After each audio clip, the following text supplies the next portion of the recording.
Zuera felt the reunion before she understood it. Not through hearing, not through sight, through the encoding frequency in the smock against her thighs, which shifted the way a tuning fork shifts when a second fork begins vibrating nearby. A harmonic change.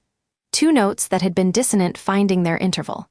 She was sitting in a market square near Ironhaven's western gate, Mariama's smock folded in her lap, looking to all the world like a young woman resting after a journey. The Damba preparations surrounded her in a chaos of color and sound. Merchants draping garlands between stalls, children chasing each other with strips of festival bunting, a group of Lunsi apprentices practicing their drum patterns on overturned cooking pots. The air smelled of harmattan dust and groundnut stew, and the particular sweet char of shea nuts roasting over open flame. Ironhaven was alive. The 7-year alignment was 2 days away, and the city vibrated with the specific energy of a population preparing for something sacred. Tibijia sat beside her, eating flatbread from a vendor's basket with the systematic efficiency of a soldier fueling before an operation. His body still felt wrong. The shuttle road had reassembled him 6 hours ago, and his skin was still running inventory, checking each nerve, each joint, each scar against the memory of what it had been before the encoding network translated him into thread and back again. His left knee, which had been stiff since a training accident in his 4th year of service, was now stiff in a slightly different way. The reconstitution had been faithful but not perfect, like a tailor copying a garment from memory rather than from the original.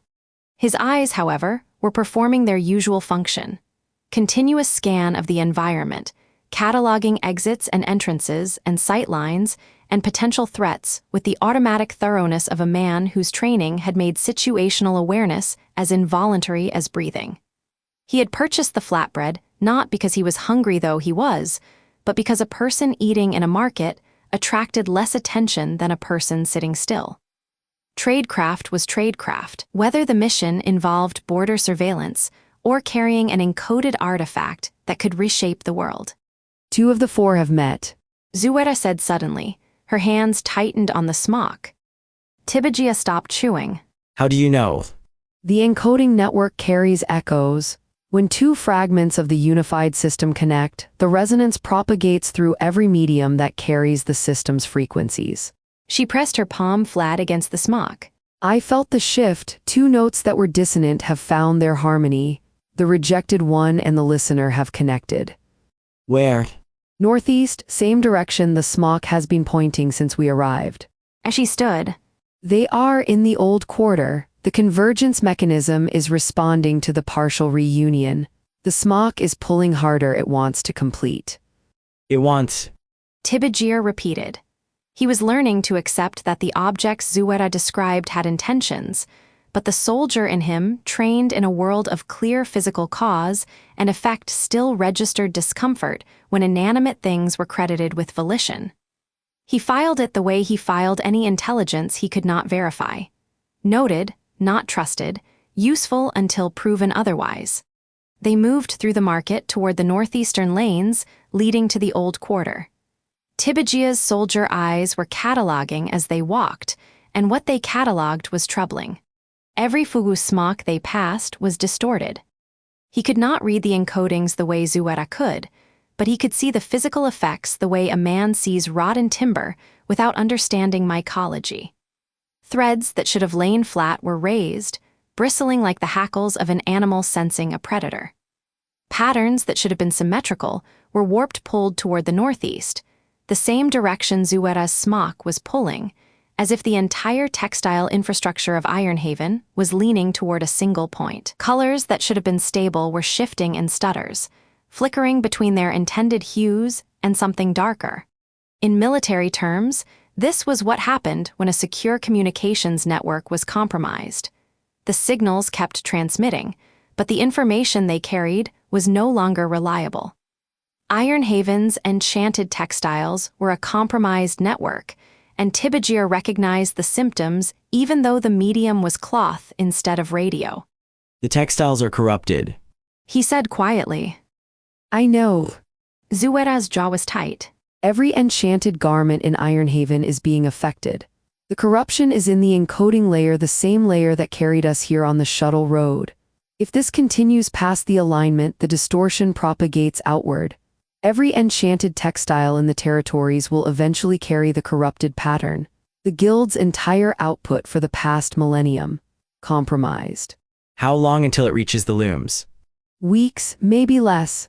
The shuttle road accelerates propagation. The same network that carried us here will carry the corruption to the first loom. She paused. We do not just need to stop the cage maker for the enskinment's sake. We need to stop him for the encoding's sake. If the corruption reaches the first loom's tapestry, the system's memory is overwritten. The Zagale's history, the truth about the unified system, the stolen fragments, the original design destroyed. Not just hidden the way the factions hid it. Destroyed. Tibijia filed this. The tactical picture was expanding, not a repair operation, but a race against a propagating infection. The enskinment was the source. The root lines were the conduit, the encoding network was the amplifier, and Ironhaven was the point of no return. They reached the old quarter as the morning sun climbed past the central district's roofline. The abandoned lanes were quiet. The Damba preparations had not reached this far. Here, the only sounds were the Harmattan wind through empty doorways and the faint subsonic vibration of the root line junction beneath their feet. Then Zuera stopped walking. The smock in her hands was blazing on the encoding frequency. Not visible light, not to Tibijia's eyes, but he could see its effect on her. Her entire body had gone rigid, her breath caught, her fingers white-knuckled on the folded cloth. The pattern keeper had just walked into the presence of other fragments. They are here. She whispered. They stepped into the courtyard. 4 people. Tibijia's eyes did what they always did. Assess, catalog, categorize, not by magical frequency or system designation, by what he could see, by what a soldier notices. The young man at the north edge first. Gray hair, premature, not aged, the gray of trauma or inheritance, not years, late 20s at most. His shadow was wrong. Tibijia had spent enough hours on watch to know what shadows did. They followed the sun, they shortened at noon, they lengthened at dusk. This man's shadow did not follow the sun. It followed the smock in Zuera's hands, reaching toward it across the dusty flagstones with the focused precision of a hunting dog pointing at quarry. The rest of the man was tense in the specific way of someone who had been alone too long and was not sure whether company was salvation or a new threat. An exile's bearing. Tibijir recognized it from soldiers who had served extended postings in hostile territory, the posture of a man who had forgotten how to stand in a group without checking his flanks. As in Do, the rejected one, Tibijia did not know the name yet, but he knew the type. The young woman at the south edge next. Kneeling, palms flat against the courtyard's packed earth. Her nose was bleeding a thin trickle of dark blood from her left nostril that she either did not notice or did not care about. Her eyes were the worst part, not the color or the shape, the depth. The sense that looking at them was looking down a well whose bottom was not a bottom, but a continuation downward past anything the surface world contained. She was touching the ground the way a medic touches a wound, diagnostically, with intent, reading something through her palms that the rest of them could not perceive. Tibijia found her deeply unsettling. Not dangerous unsettling, the way a calm sea is unsettling when you know the depth beneath it. WuDon, the listener, he did not know that either. Between them, an old man with a petrified staff and the bearing of a master in any discipline, the upright carriage, the patient watchfulness, the economy of movement that distinguished expertise from age. Tindana, Tibijia guessed, from the staff and the grove dirt still visible on the man's sandals. Behind the old man, a white-haired woman with the specific authority of someone who had been in command so long that obedience from others was as natural as gravity. A chief, or a queen, someone whose word had been law for decades. And then there was a fifth presence, not a person. The courtyard itself was vibrating. The flagstones under Tibijia's boots hummed with a frequency he could feel in his teeth, a subsonic resonance that he recognized from the shuttle road. The system doing something. 3 fragments in the same physical space for the first time in a millennium, and the system's architecture was responding to their proximity the way a circuit responds when its broken connections are resoldered. The three-part harmonic. Tibijia could not hear it. He had no magic, no fragment, no inherited sensitivity, but he could feel what it did to the space around him. The air thickened, not humid dense, pressurized with something that operated below the threshold of his senses, but above the threshold of his body's ability to respond. His teeth ached. His scar tissue the old wound on his left forearm from a blade that had slipped during training. The burn mark on his right hand from a cooking fire at a forward post tingled with phantom sensation, as though the three-part harmonic was reading his body's history the way the shuttle road had read his pattern. He stood in the middle of a reunion he could not participate in, surrounded by a conversation in a language he did not speak, and the loneliness of it was more acute than any he had felt in 12 years of solitary postings. He was the silence in the chord, the rest in the music, the space between the notes where the sound derived its meaning. It was, he discovered, not a comfortable thing to be. You are the third. The gray-haired exile said, looking at the smock, not at Zuera, his wrong shadow reaching for it with focused urgency. The last pattern. Woven by my mother. Zuera confirmed. Completed through dead hands, encoded with the convergence activation sequence. She held the smock before her, not offering, not concealing, presenting it the way an officer presents credentials, openly, with the understanding that their authority is self-evident. It is the key that opens the mechanism. Without it, the fragments cannot reconnect regardless of how many are present. The kneeling woman, the listener, confirmed the claim from below. A pulse through the root lines that Tibijia could not feel but could see in its effect. The courtyard's flagstones shifted, settled, the packed earth beneath them adjusting as the root line network acknowledged the encoding frequency's authenticity. The way a lock's tumblers adjust when the correct key is inserted. 3 of 4. The courtyard hummed with their incomplete harmony shadow, communion, encoding. Sensor, receiver, memory. 3/4 of an ancient system recognizing its scattered pieces in the same space and trembling on the edge of enough. The harmonic searched.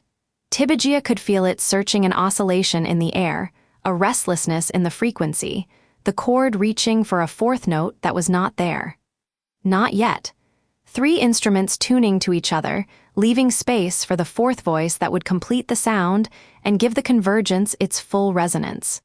The white-haired woman Pogna Zara, the earth-bonded, though Tibijia would not learn these names until later looked at Zuera with the expression of someone cataloging consequences. Your mother was Mariama Wulana. Yes. The pattern keeper. The last one until me.